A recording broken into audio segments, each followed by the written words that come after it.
A palavra de Deus em Efésios, capítulo 2. Enquanto abrimos a palavra de Deus, quero vos convidar a ficarem em pé.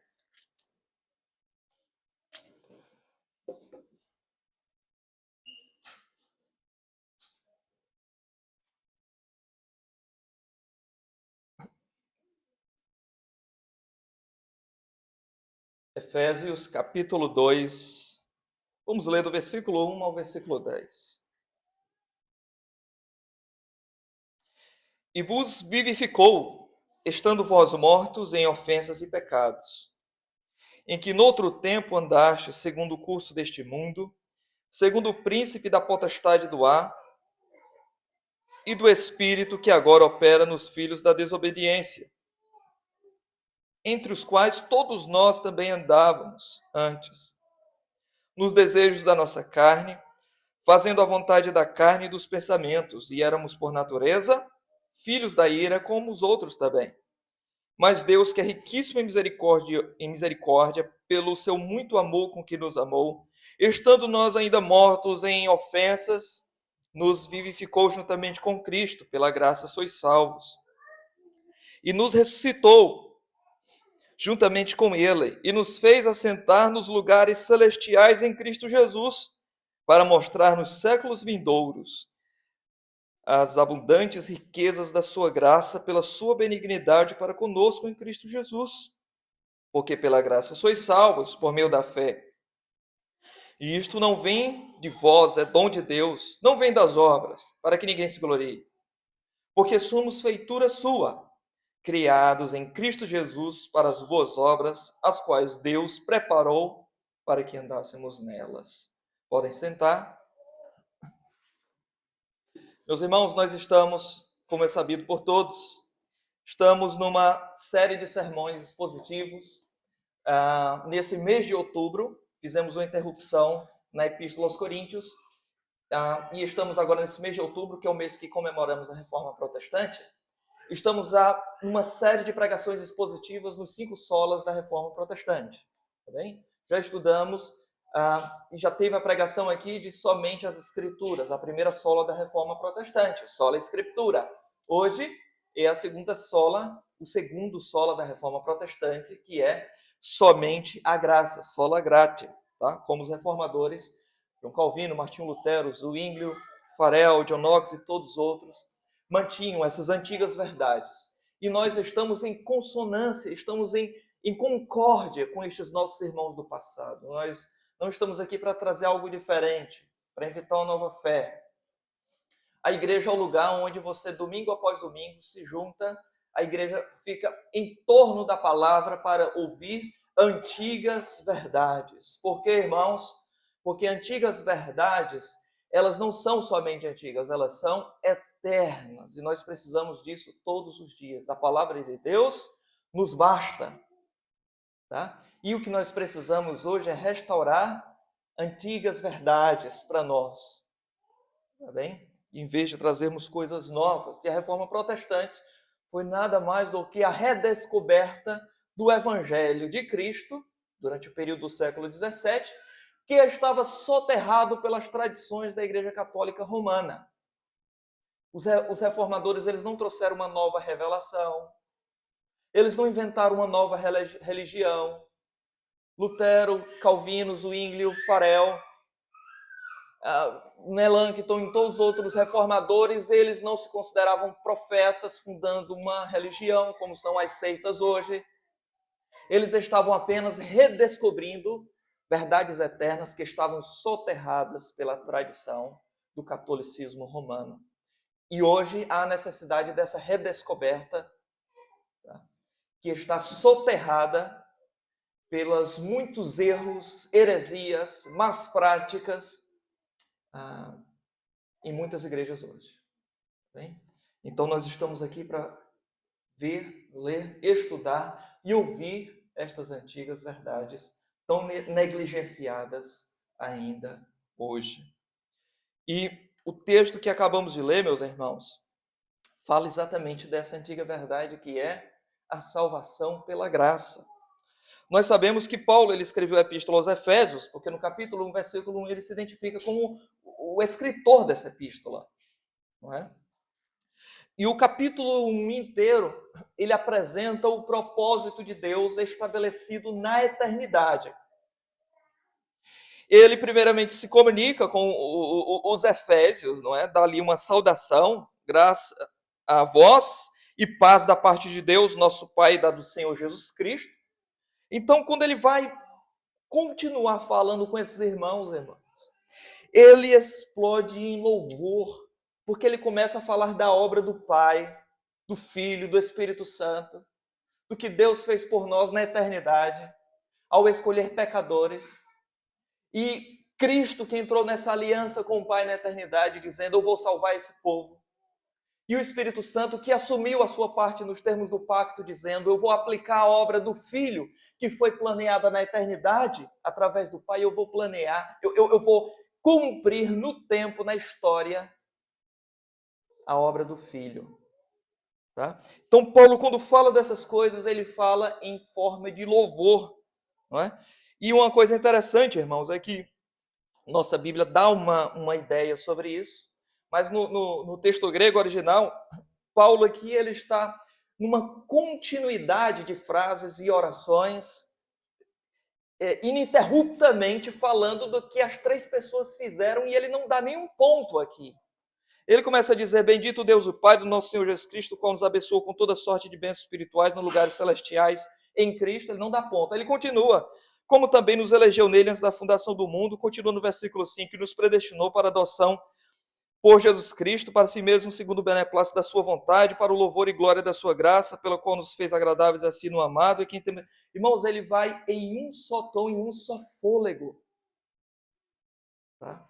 Porque quando se trata destas verdades, daquilo que nós chamamos de salvação pela graça, Deus escolhendo pecadores na eternidade, enviando Jesus para morrer por estas pessoas, e o Espírito Santo para aplicar essa obra, irmãos, nós devemos tratar destas coisas em um tom de adoração, não no tom de controvérsia, nem de debates, em tom de adoração. Tá? E depois que Paulo apresenta tudo isso que aconteceu na eternidade e quem o crente é em Cristo Jesus, no capítulo 1, capítulo 2, ele traz o crente das questões eternas, celestiais, e puxa ele para baixo, dizendo, mas calma lá, nem sempre você era assim. Houve uma época que antes de remido e ter provado a redenção que é em Cristo, antes de ser selado pelo Espírito Santo, houve uma época, capítulo 2, em que você era alguém absolutamente perdido, sem Deus e sem esperança no mundo. Meus irmãos, o capítulo 2, Paulo vai apresentar a vida do crente antes de chegar à fé. Tá? E ele começa apresentando, primeiramente, estas verdades de uma maneira que, se nós pudéssemos fazer uma pergunta para Paulo, para perceber melhor o que ele diz, a pergunta seria exatamente essa. Como esse processo de salvação, que é um milagre no coração do pecador, como ele acontece? Como ele acontece? Então, a resposta para isso está do versículo 1 ao versículo 3. Primeiramente, nada podemos fazer em favor da nossa alma. Versículo 1, ele começa, ele vos deu vida, estando vós mortos nos vossos delitos e pecados. Então, se a sua Bíblia, a sua tradução bíblica é parecida com a minha, a palavra vivificou aí está em negrito. Tá? Esse negrito aí indica que é uma ajuda do tradutor para lhe fazer perceber melhor o texto. E ele coloca essa palavra aí em negrito para você perceber que há uma lacuna aí. Mas faz sentido. Porque no texto original tem, e vos, estando vós mortos em ofensas e pecados. Não tem vivificou. O tradutor coloca para nos ajudar a entender. E colocou corretamente. E ele dá indício isso com a palavra no itálico, não é? Melhor dizendo. Por quê? Porque Deus age para com mortos em ofensas e pecados, como? Versículo 2 em diante explica. Vivificando. Vivificando, porque o versículo 4 explica isso. Mas Deus, versículo 5, mas estando nós ainda mortos em ofensas, nos vivificou juntamente com Cristo. Então, versículo 1, ele começa apresentando o assunto do versículo 5. Não tem a palavra vivificou ali, mas está correta a tradução. Ele deu vida a pessoas mortas em ofensas e pecados. Tá? Então, antes dele dizer, a partir do capítulo 4 ele vai fazer isso. Antes dele nos dizer o que devemos fazer como cristãos, o apóstolo do Senhor aqui, inspirado pelo Espírito Santo, ele nos diz para considerarmos a nossa situação antes de Cristo. Porque nós estávamos espiritualmente mortos. E ele fala o que causou a nossa morte espiritual. Estando vós mortos nos vossos delitos e pecados. Que ele explica o que causou a morte espiritual e a morte eterna dos homens, inclusive a morte física, que só veio ao mundo por causa do pecado. Nós conhecemos bem o que aconteceu em Gênesis capítulo 3, irmãos. Deus tinha dito para o homem, o nosso pai, o nosso representante lá no Éden, Adão, não coma do fruto, no dia que dele comeres, certamente morrerás. E Adão e Eva comeram e trouxe ruína sobre si e sobre toda a sua descendência. E que ruína é essa? Foi morte. Lá posteriormente nós veríamos que ele morreu fisicamente, ele não morreria fisicamente se não tivesse comido, mas ele morreu também espiritualmente, tá? Porque agora ele se torna indisposto para com Deus. Deus que desceu ao Éden à tardinha para ter comunhão com Adão, agora quando o Senhor vinha, Adão entendia Deus como uma ameaça contra ele. Adão agora e Eva consideravam Deus como alguém desagradável. Não era mais uma presença prazerosa o Senhor para Adão e Eva. Eles estavam indispostos para com Deus.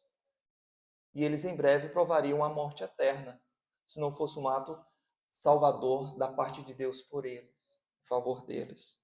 Deus ali, nós sabemos bem, mata um animal inocente para poder cobrir a vergonha do pecado de Adão e Eva, porque estavam nus, não é por causa do pecado.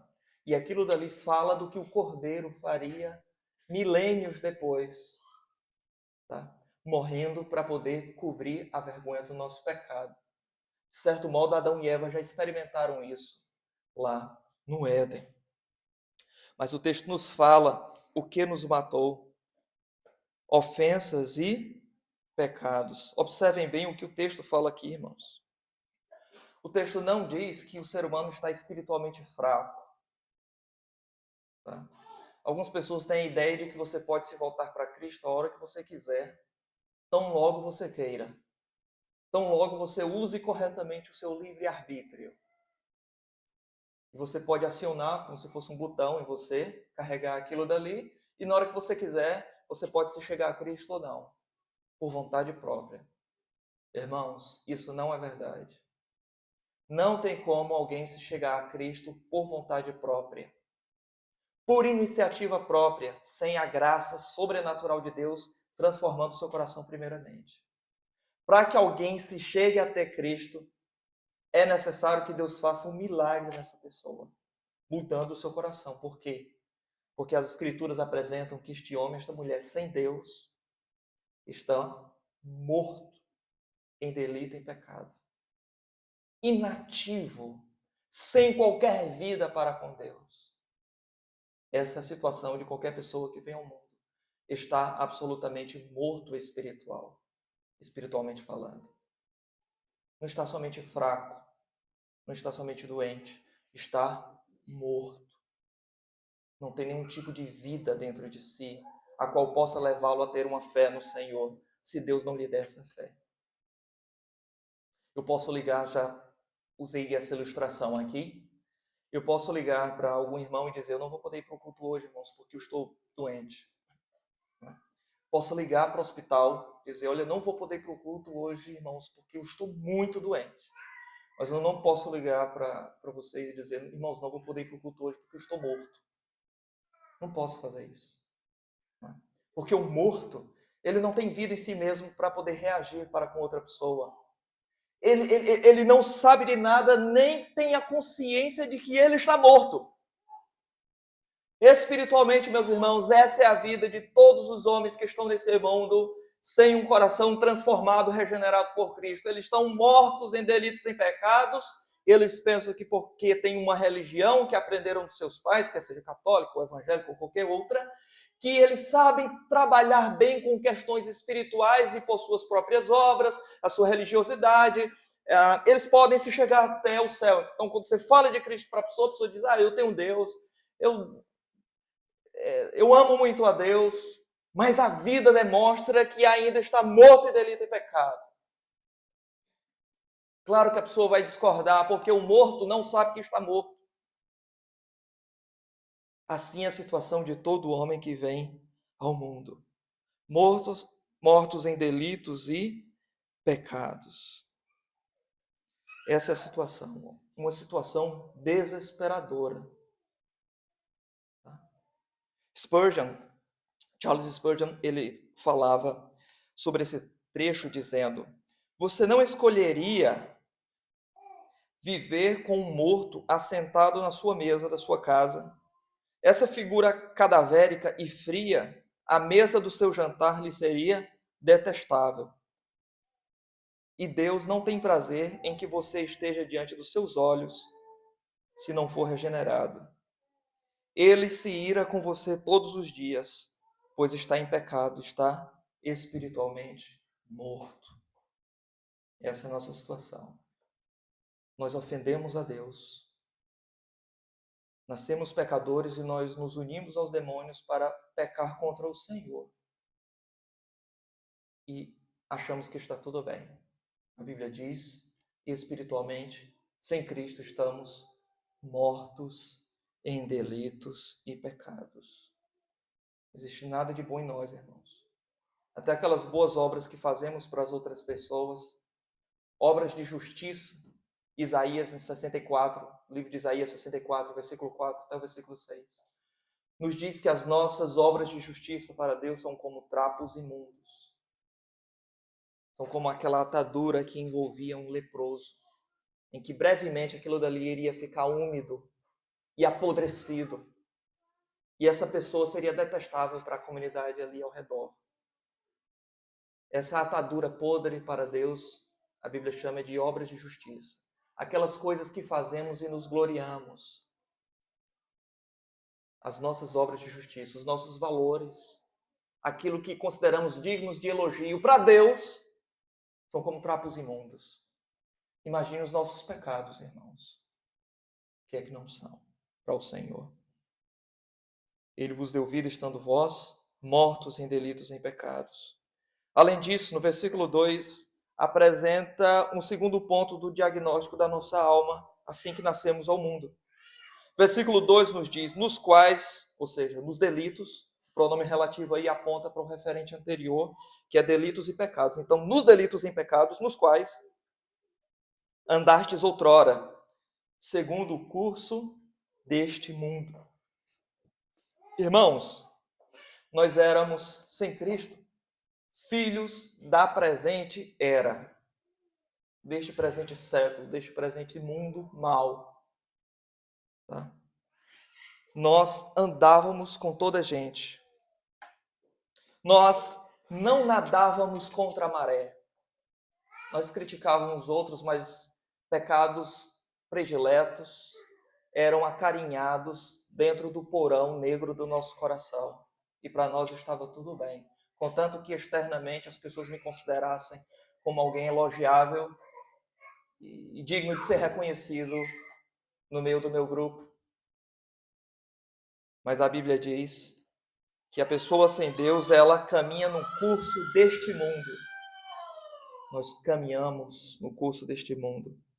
E qual é o curso deste mundo? Versículo 2 diz, segundo o príncipe da potestade do ar. Está falando do diabo aqui. Tá? Sem Deus, o homem, irmãos, ele está debaixo da autoridade de um príncipe. E o príncipe da potestade do ar. Está falando do diabo.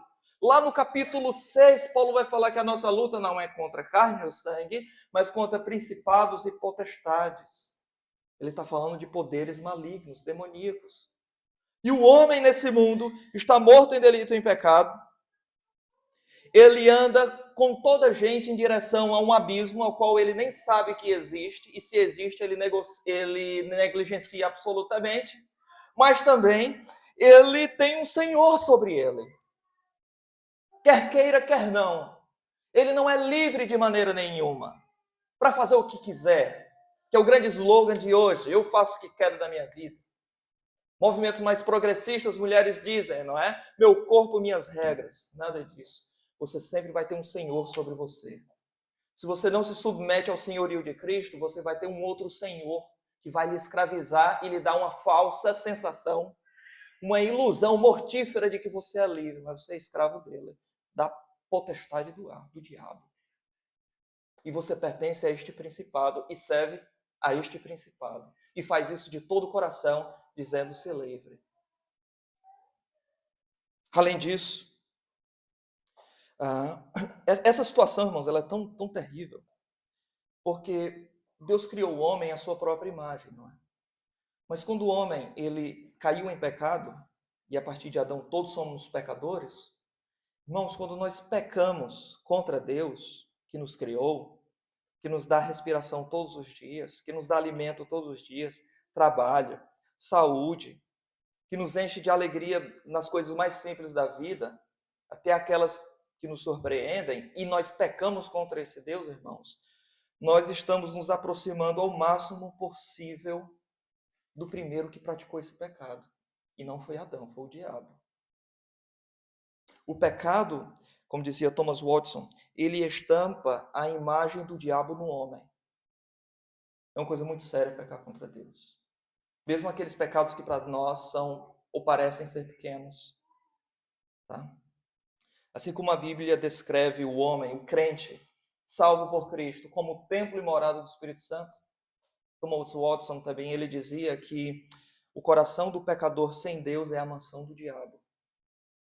E é verdade, o diabo não era nosso inimigo quando nós estávamos longe de Cristo. Ele não nos odiava. Tá? Nós éramos servos dele, pertencíamos ao principado dele. Às vezes eu fico um pouco perplexo quando eu vejo pessoas que não têm Cristo e elas ficam com medo de trabalho de bruxaria. Não é? A pessoa não pertence a Jesus, já aconteceu várias vezes, uma vez, sempre recorre a mim a pessoa, pastor, a gente prega o evangelho, a pessoa não quer Cristo, não quer o Senhor, não quer nada. Mas ela tem a espiritualidade que ela formou na própria mente. Não é? E então, às vezes, chega para mim, pastor, fulano de tal fez um trabalho para mim, uma bruxaria, uma feitiçaria, botou um frango assado ali na esquina com farofa e cachaça, e o meu nome está lá dentro. O que é que eu faço? Estou desesperado aqui. É por isso que a mulher me deixou, que eu perdi o emprego, que o meu cachorro me mordeu antes de vir para a igreja. Tudo está dando errado. É aquele trabalho ali de bruxaria contra mim. Uma pessoa que fala isso e ela não tem Cristo, não tem um coração regenerado, irmãos, ela não precisa temer a isso, porque o diabo já a tem. Ela não precisa temer ao seu príncipe, que é o diabo, porque já serve a ele, ela querendo ou não. Tá? O que é que o diabo vai fazer com uma bruxaria dessa? Levar a pessoa para o inferno, a pessoa já está caminhando para lá. Tá? Então, sem Deus, sem um coração transformado por Cristo, sem uma fé salvadora, os homens estão debaixo do reinado de Satanás. Essa é a descrição do diagnóstico humano. Além disso, versículo 2, na parte C do versículo 2 diz, do Espírito que agora atua nos filhos da desobediência. A Bíblia descreve a pessoa sem Cristo como filho da desobediência e agindo de acordo com um espírito que o leva a desobedecer a Deus. E no versículo 3, diz que entre os quais todos nós andamos outrora. Irmãos, o texto diz, segundo as inclinações da nossa carne, fazendo a vontade da carne e dos pensamentos. Agora, observe bem o versículo 2, a última parte, diz que do Espírito que agora atua nos filhos da desobediência. Um detalhe aqui interessante é que essa expressão do Espírito que agora atua, uma outra tradução diz opera. A ideia é a mesma. É uma palavrinha grega, energel, de onde veio a palavra energia, tá? Para nos mostrar, nos ilustrar exatamente que o diabo está em constante fluxo no coração de alguém que não crê em Cristo. Não é que a pessoa está no estado espiritualmente passivo, ela está espiritualmente ativa, mas contra Deus. Ela recebe energia do inferno para pecar contra o Senhor. Do Espírito que agora atua, tá? Energiza os filhos da desobediência. E versículo 3 diz que isso acontece segundo as inclinações da nossa carne, fazendo a vontade da carne e dos pensamentos. Irmãos, todos nós nascemos com vontade de obedecer à nossa carne. E mesmo o cristão transformado, regenerado por Cristo, ele deve lutar com sua carne, contra a sua carne todos os dias. Por isso que Paulo diz que o Espírito milita contra a carne. E em Romanos capítulo 7 deixa isso ainda mais claro quando Paulo diz: o bem que eu quero fazer, esse eu não faço. E termina dizendo: miserável homem que sou, quem me livrará do corpo desta morte? É uma luta constante na vida do cristão contra a sua carne, irmãos. Porque a sua carne quer levá-lo a desobedecer contra Deus. Mas ele não quer desobedecer contra Deus porque ele já tem um novo coração e existe essa luta dentro dele. A diferença é que o cristão ele resiste contra as inclinações da sua carne. O ímpio ele cede e ele se abre absolutamente para a vontade da carne. O descrente ele luta. Uma das maiores evidências da regeneração, que houve conversão na vida de alguém, não é que essa pessoa não peca mais. Mesmo cristão nós sabemos, nós cometemos pecados contra o Senhor. A maior evidência é de que o crente ele não se rende ao pecado. Ele resiste ao pecado. Essa é a maior evidência. Tá? Segundo as inclinações da nossa carne. Para Deus, irmãos, não é pecado só o ato de fazer. Para Deus, a vontade de pecar já é pecado. Como dizia Thomas Brooks, puritano do século XVII, ele dizia, nos termos de Deus, a vontade de pecar é pecado. E é isso que existe dentro do nosso coração, irmãos. Nós, como dizia Lutero, nós não temos vontade de... nós não pecamos, nós não somos pecadores porque nós pecamos. Ao contrário, nós pecamos porque nós somos pecadores. Versículo 3 diz que essa é a nossa natureza. E éramos, por natureza, filhos da ira. Filhos da ira de quem, irmãos? Não é da ira do diabo. O diabo não está irado contra nós, se nós pertencemos ao seu reino, ao seu principado, fazendo a vontade da carne. O diabo não está com raiva de pessoas que fazem a sua vontade, que fazem isso. Filhos da ira de Deus. O homem sem Cristo, ele está debaixo da ira de Deus. Porque ele quebrou as santas leis de Deus e faz isso com todo o coração, com toda a boa vontade e depois diz que está tudo bem. Mas essas santas leis de Deus, elas reivindicam justiça. Ou alguém busca justiça da parte de Cristo, que morreu no seu lugar, o justo pelos injustos, ou essa pessoa ainda continua querendo praticar sua autojustiça para ser salvo. O problema é que ele vai acrescentar pecado sobre pecado, transgressão sobre transgressão, meus irmãos. E isto tudo vai partir da nossa natureza, partir do nosso coração. Porque o texto diz, éramos por natureza filhos da ira. Desde quando nascemos, irmãos, já nascemos com essa natureza. Desde o bebezinho, já está com essa natureza. Salmo 51, Davi diz que em pecado me concebeu a minha mãe. Está falando da concepção. Aquela bolinha informe no ventre da mãe, no útero da mãe, ali já existe um pecadorzinho. Por natureza, filho da ira. Tá? Israelzinho, já na barriga da minha esposa, já era um pecadorzinho sendo formado. E crescendo, e crescendo. Quando ele faz birra lá em casa, eu sei que é a natureza adâmica dentro dele. Não é? E para termos práticos aqui no nosso culto, as crianças, elas ouvem a pregação, tá bem, crianças? Porque vocês precisam saber que vocês são pecadoras também. Vocês não são inocentes, não nasceram na inocência. Quando o papai e mamãe ensinam a palavra de Deus para você, a coisa certa, segundo a Bíblia, papai e mamãe faz isso porque ama você. E quando lhe disciplina, segundo a palavra de Deus, faz isso porque ama a sua alma. Tá? Irmãos, a maioria das pessoas hoje tem a ideia de criança inocente. Isso é uma mentira. Éramos por natureza, já nascemos com essa natureza de filhos da ira. Essa é a nossa natureza, irmãos. Tá? Essa é a nossa natureza. Esse é o nosso coração. Já falei aqui, repito. Muitas pessoas dão dica para outras. Siga o seu coração. O que é que você sente? Eu sinto que eu devo fazer isso, então siga o seu coração. É o pior tipo de conselho que uma pessoa pode dar para outra. O coração não é um bom conselheiro para ninguém. Jeremias 17 nos diz, versículo 9, desesperadamente corrupto é o coração do homem. Quem o conhecerá? Nosso coração é corrupto, irmãos. Richard Baxter dizia que nós somos as maiores armadilhas para nós mesmos. Você é o seu pior inimigo.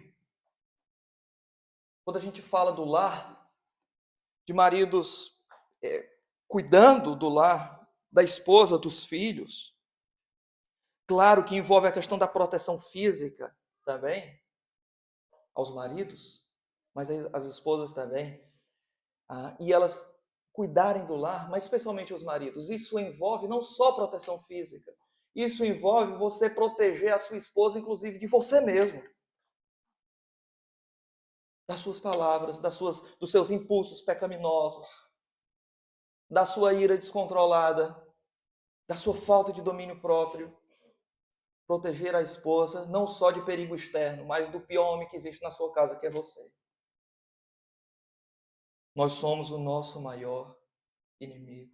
E as mulheres também, tá? Não fiquem respirando bem. Você também é pecadora.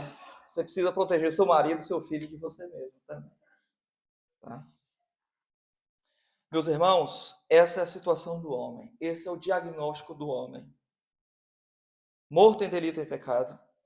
Não era melhor do que ninguém, porque andava segundo o curso deste mundo como os demais. Éramos Maria, vai com as outras. Existe esse nome cá em Portugal? Éramos Maria, vai com as outras. Nós andávamos segundo o espírito da potestade do ar. Somos chamados de filhos da desobediência. Por natureza, filhos da ira de quem? De Deus. Naturalmente, nós nascemos odiando a Deus. Tá? Essa é a descrição do homem. Como é que esse homem pode se voltar para Deus sozinho? Não dá, irmãos. Não dá. É necessário que haja um milagre na vida desse homem e dessa mulher. É por isso que o versículo 4 ao versículo 7 diz o que Deus fez. Versículo 4 começa dizendo que mas Deus, que é riquíssimo em misericórdia, pelo seu muito amor com que nos amou. Antes de nós passarmos o próximo versículo, nós temos uma palavra aí que muitas vezes nós não prestamos muita atenção. Essa conjunção aí, adversativa. Mas Deus, que é rico em misericórdia. O nosso diagnóstico é o pior possível. Nossa vida caminha para uma eternidade de desespero e morte eterna e tormento indescritível. E nós estamos caminhando para lá, assobiando para os lados e felizes, com os olhos vendados e com tampões nos ouvidos, pensando que está tudo bem. Essa é a situação do homem. Depois que Paulo apresenta o estado espiritual do homem sem Deus, agora ele dá a resposta. Irmãos, isso nos apresenta um princípio de evangelismo, inclusive, que antes de você falar das boas novas que Cristo faz por pecadores, você tem que falar as más notícias. Não é? Antes de dizer, como toda a gente faz ali, com folhetinho, a maioria dos folhetinhos hoje tem isso, Jesus te ama, é a pessoa Jesus te ama. Não é novidade nenhuma para o pecador ele ouvir que Deus ama ele. Deus me ama, eu também me amo. Estamos quites, que bom. O Deus amar para ele, Deus é amor, na verdade, no entendimento do descrente, é uma justificativa para Deus passar por cima dos seus pecados. Antes de Paulo apresentar a graça, o amor, a benignidade, a bondade de Deus, no versículo 4, ele apresenta primeiro de onde é que nós devemos ser livres. A escravidão do homem. Antes dele falar da boa nova, ele prega as más notícias. Tá? Quem dera se isso fosse, eu deveria inventar a gente deveria fazer evangelismo assim, com um folhetinho dizendo, olha, Deus está irado, Deus está irado, Deus está irado, Deus está irado. Não é? Era bem provável que pouca gente fosse para a igreja. Mas é o que Paulo está fazendo aqui. Depois, irmãos, isso é com qualquer um de nós, que você vai ao médico e você está se sentindo mal e ele lhe dá um péssimo diagnóstico. Você não pode reagir a esse diagnóstico dizendo, essa é a sua interpretação do meu estado de saúde. Eu penso diferente. Não pode fazer isso. Você deve acreditar no diagnóstico que está sendo oferecido para você. E depois daquela situação terrível, por exemplo, um cancro, você tem pouco tempo de vida. Você tem o pior diagnóstico possível e vai para casa e vai ter um dia, um mês, uma semana, um mês terrível.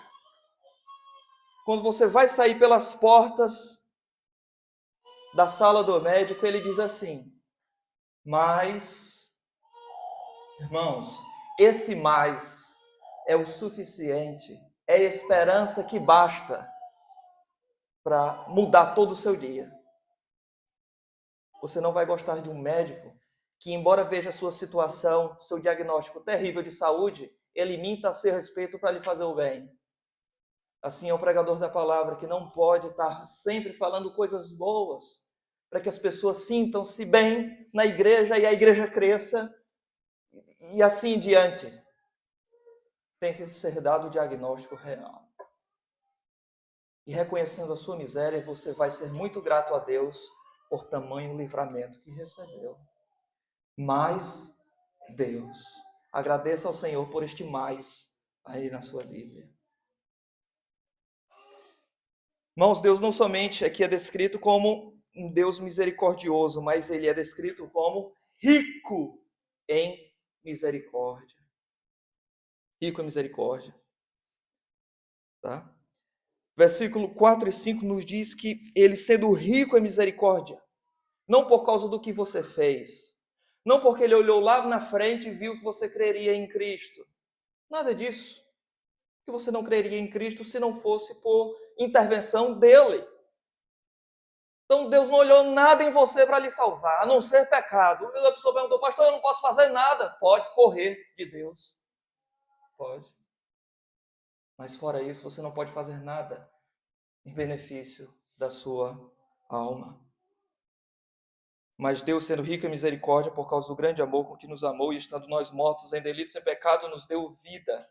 Juntamente com Cristo, Deus soprou vida espiritual num cadáver espiritual que estava ali diante dele. E soprando vida, essa pessoa foi ressuscitada espiritualmente. E agora ela se arrepende dos seus pecados.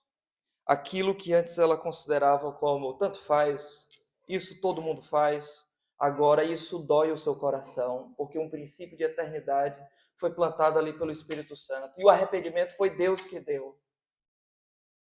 Como diz Atos, não é? Lucas dizendo em Atos. E eles se alegraram porque até os gentios foi concedido o arrependimento para a vida. Deus é que dá o arrependimento para que alguém lamente e reclame dos seus próprios pecados. Mas Deus, sendo rico em misericórdia, por causa do grande amor, ele fez isso porque amou pecadores. E estando nós mortos em delitos, em pecado, nos deu vida juntamente com Cristo, pela graça sois salvos. E aqui, irmãos, No versículo 6, vem uma doutrina caríssima para a reforma protestante, uma doutrina bíblica, e precisamos redescobrir essa doutrina que hoje é muito negligenciada, que é a doutrina da união com Cristo. Porque Paulo diz, nos deu vida juntamente com Cristo, pela graça sois salvos. E juntamente com Ele nos ressuscitou e nos fez assentar nas regiões celestiais. O que Paulo está a dizer aqui por esta doutrina chamada união com Cristo é que quando Cristo morreu, se você é um crente verdadeiro, você morreu com Ele. Quando Ele foi sepultado, você foi sepultado com Ele para uma velha vida. Sepultado para aquela velha vida. E quando Ele ressuscitou, Cristo ressuscitou, você também ressuscitou com Ele ali pela fé. Ressuscitou para uma nova vida. Cristo cumpriu a lei no seu lugar, então você cumpriu a lei, mas por causa dele. Ele foi açoitado e foram os teus pecados que açoitaram ele. Foi morto, você morreu com ele.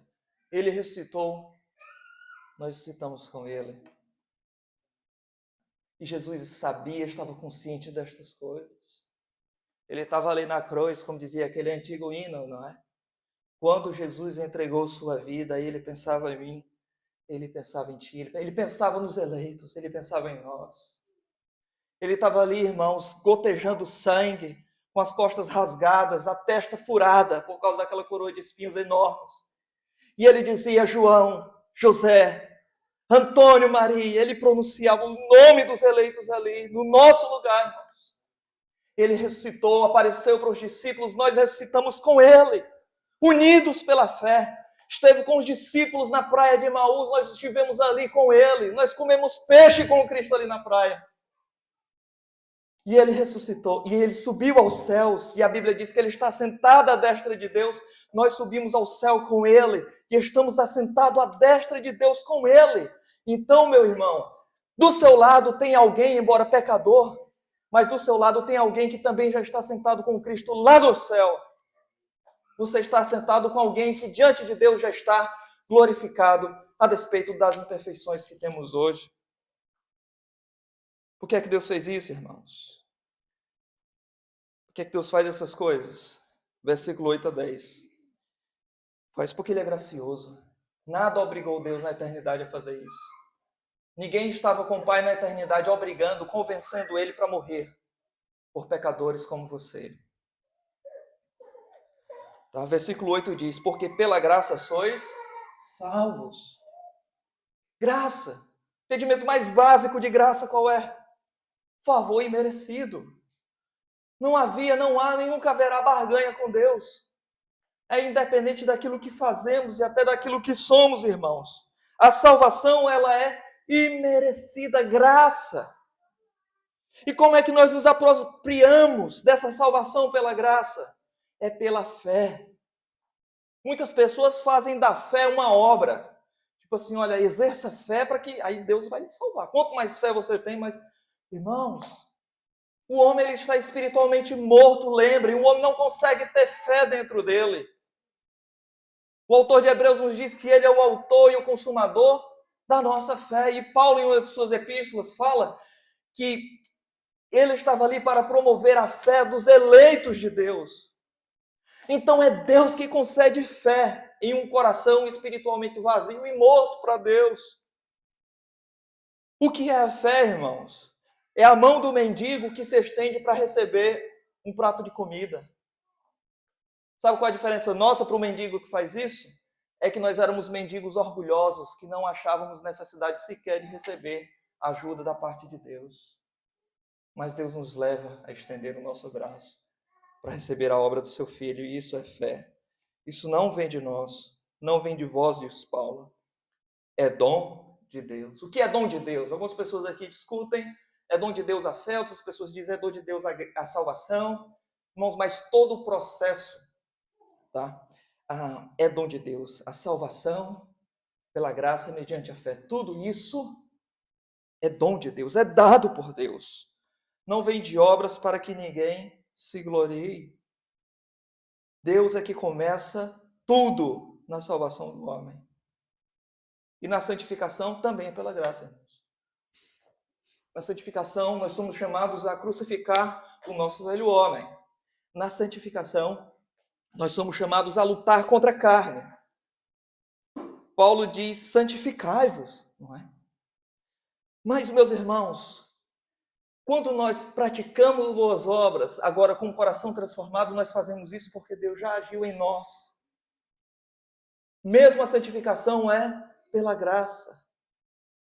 É pela graça de Deus, não de obras para que ninguém se glorie.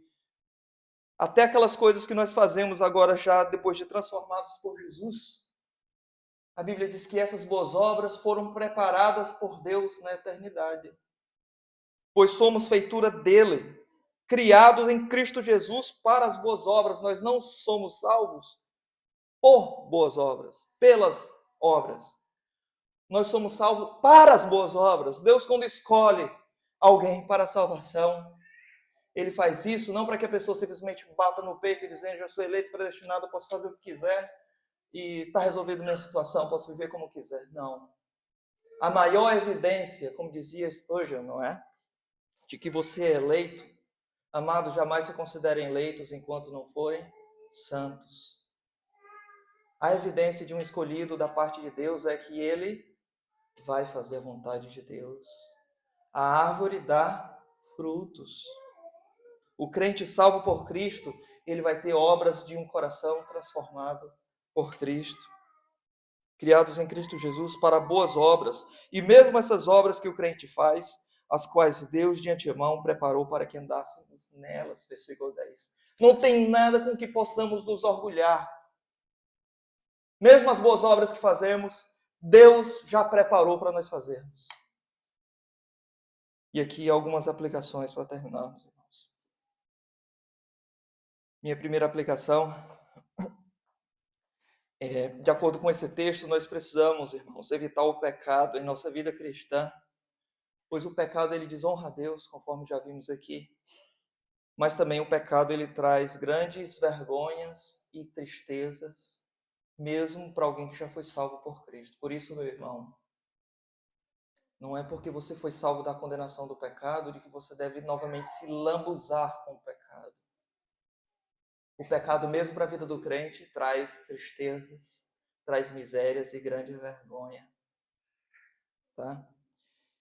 Disse Ryle, o bispo Ryle, ele dizia que o pecado começa como uma teia de aranha e você brinca com o pecado e a teia de aranha cresce e cresce, você pensa que ainda está debaixo do controle da teia de aranha e depois ela se torna uma camisa de força.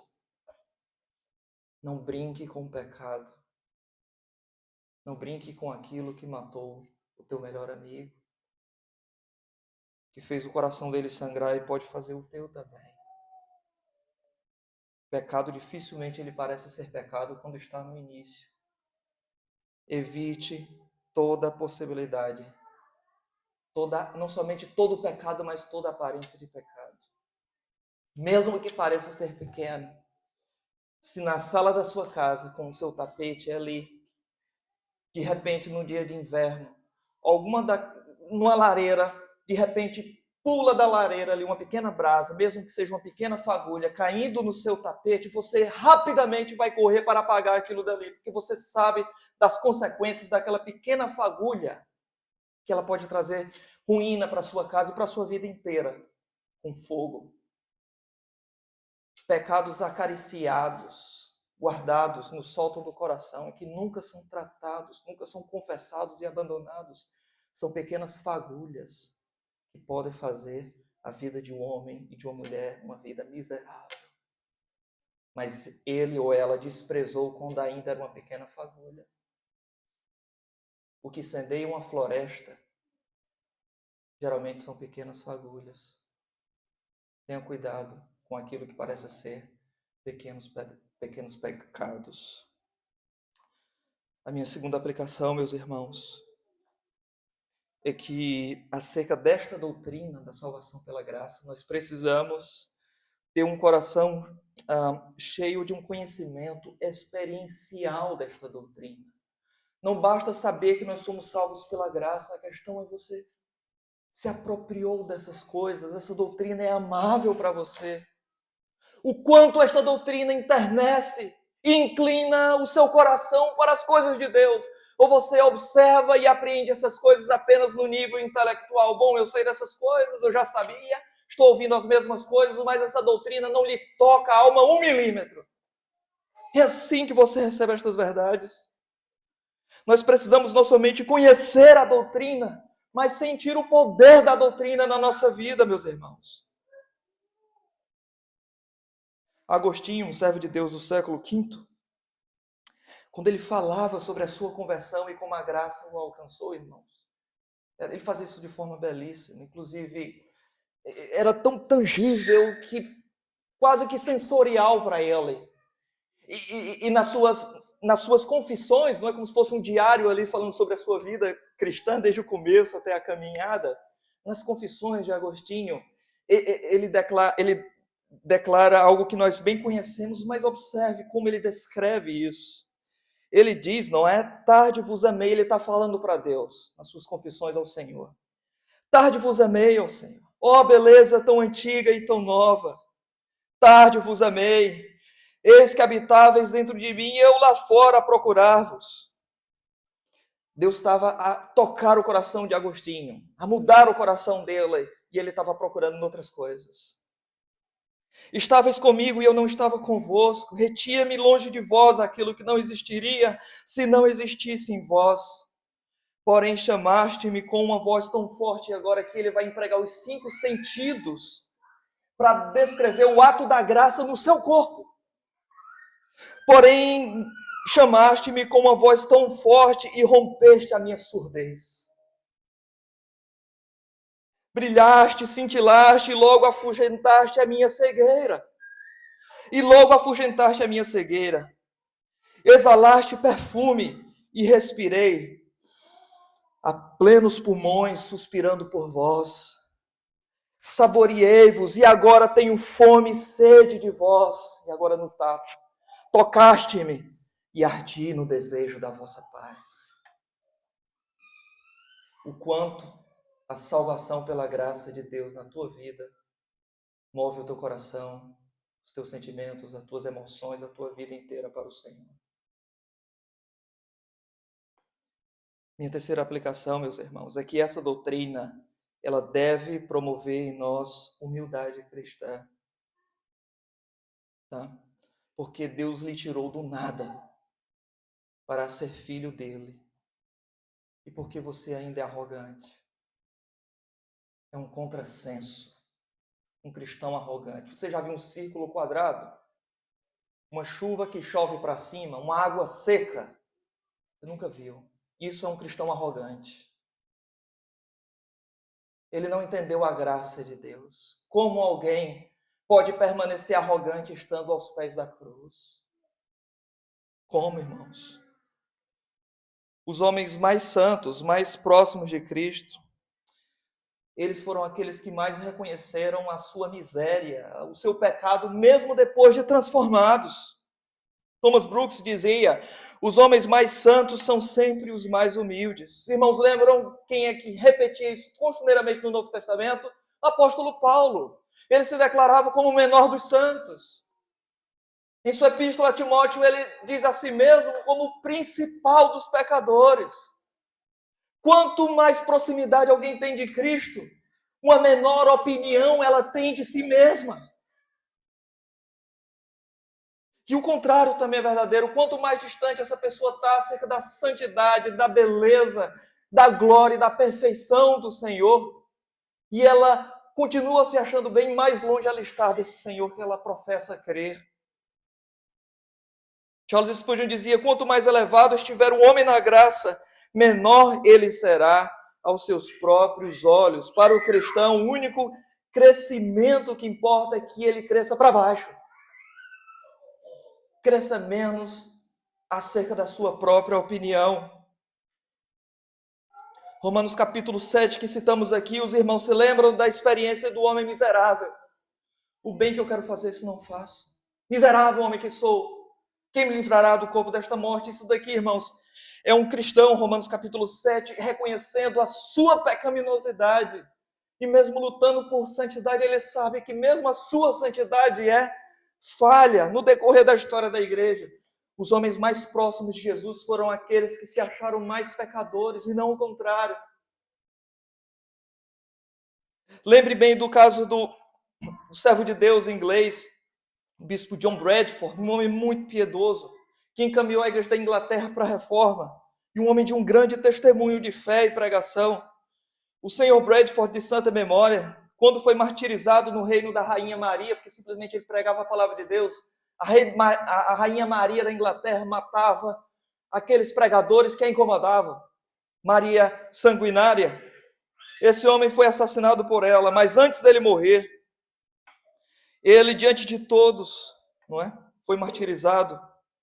Mas antes de morrer, ele dizia: o pecaminoso John Bradford, ele falando dele, o pecaminoso John Bradford, um exemplo de hipócrita, o mais miserável, coração duro e ingrato pecador. E era assim que ele terminava suas cartas. Grande servo de Deus, pastor escocês Samuel Rutherford, quando ele falava sobre si mesmo, ele dizia, em 1650, este corpo de pecado e de corrupção amarga e envenena a nossa satisfação com Deus. Oh, se eu fosse para um lugar onde eu nunca mais pudesse pecar contra o meu Senhor. Jonathan Edwards, uma das mentes mais brilhantes, mas também um dos servos de Deus mais usados em grandes avivamentos, despertamentos do Espírito de Deus na Inglaterra, mas especialmente na América. Ele falava, esse servo de Deus, sobre o seu genro, David Brainerd, que foi um missionário aos 30 anos que morreu de cólera pregando o evangelho entre os índios. E quando ele descrevia David Brainerd, tá? Primeiro missionário entre os índios, salvícolas, né? Ele dizia assim, acerca de Brainerd: suas iluminações religiosas, afetos e conforto, falando de David Brainerd, apareciam em grande grau na sua humilhação cristã. Consistia num senso de sua própria insuficiência absoluta, rejeição a si próprio e odiosidade aos seus próprios pecados, antes da conversão, mas também durante, mas com o significado também de sua vileza e poluição presentes ainda na sua vida como cristão.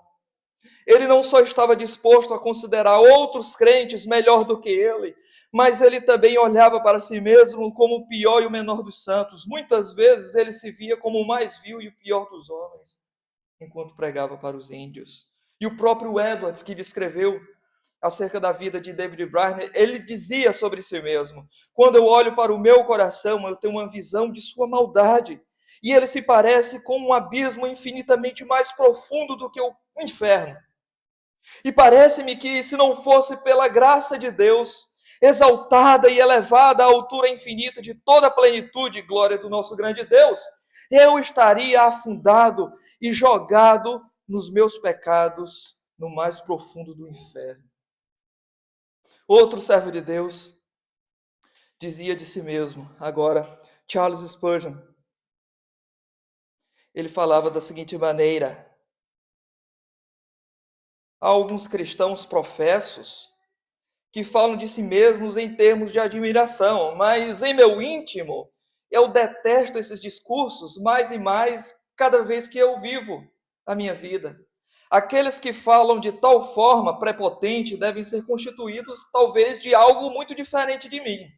Se Deus permitisse que as fontes das grandes profundezas da depravação do melhor homem que vive, que essas fontes se rompessem, esse homem seria tão ruim quanto o próprio diabo é.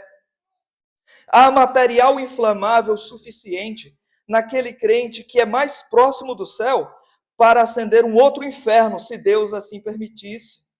No melhor dos homens, há uma profundidade infinita e quase infernal de depravação. Alguns cristãos parecem nunca descobrir isso.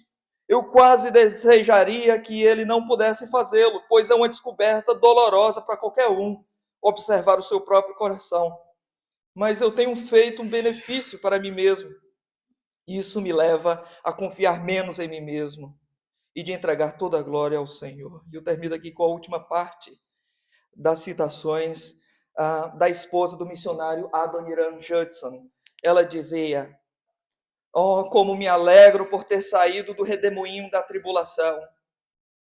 Muito alegre estou, mas muito insignificante para ser considerada a esposa de um missionário. Até mesmo esta minha alegria torna-se num leve pecado. Trata-se da minha frieza de coração, minha indiferença, minha falta de fé no meio da tribulação, minha ineficiência espiritual e inércia, tudo por amor a mim mesma, a minha pecaminosidade inerente. Todos os dias sou mimada pela minha própria natureza, que me torna inábil contra Cristo e cada vez mais atraída para o mundo. Qual é a opinião que você tem de você mesmo? Meus irmãos, minha próxima aplicação é acerca, principalmente para quem ainda não conhece Cristo e está entre nós. Eu quero encerrar com essa aplicação, porque você até já ouviu sobre essas verdades, mas a sua vida testifica contra aquilo que você ouviu. E você tem olhado para a vileza da sua alma. E alguma fagulha da graça brilha sobre a sua vida, porque você começa a se arrepender do que você fez até hoje. Deixa eu lhe explicar que realmente esse é o caminho certo. A única esperança para uma alma não salva é reconhecer sua própria malignidade, arrepender-se dos seus pecados, abraçar Cristo pela fé e caminhar para uma nova vida. Reconhece os teus pecados, arrependa-te dos teus pecados e recebe a obra de Cristo na cruz por uma pessoa tão miserável como tu, se esta é a tua nova opinião sobre si mesmo. Se você fizer isso, semelhantemente a um servo de Deus chamado John Newton, que já foi um mercador de escravos, um escravagista, e quando saía da Inglaterra para buscar escravos lá na África, ele tratava-os como a mercadoria.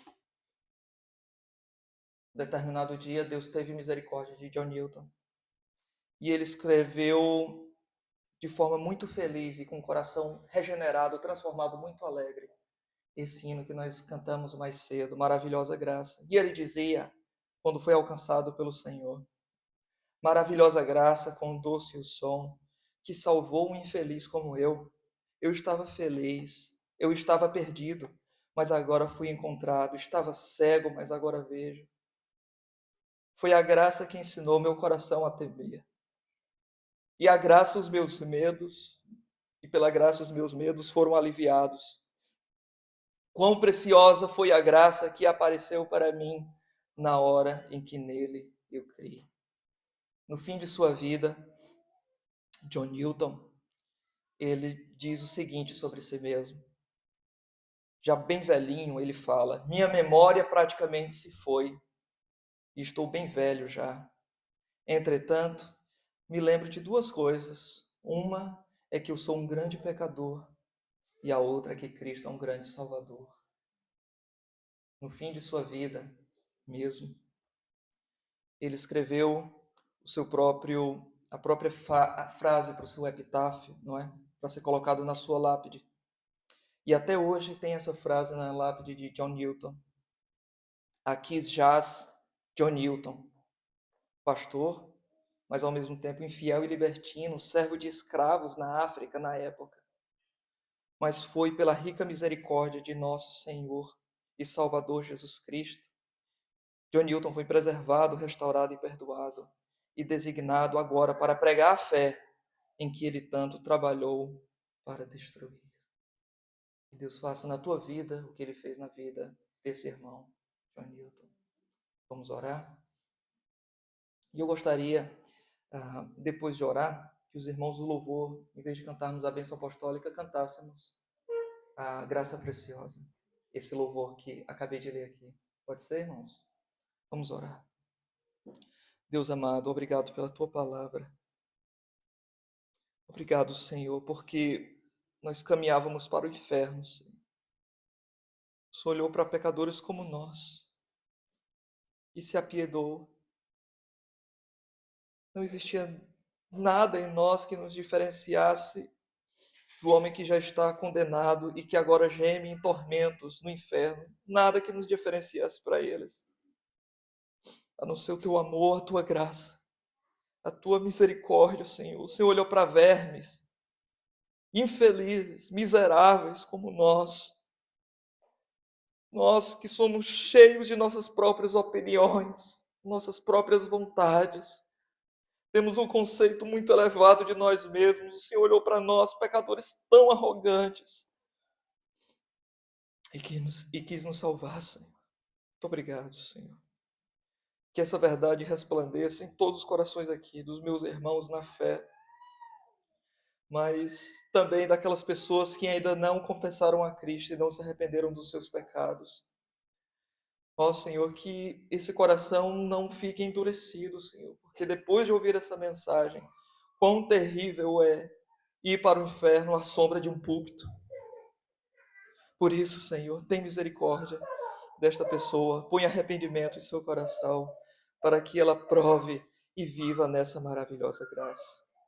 Em nome de Jesus oramos. Amém.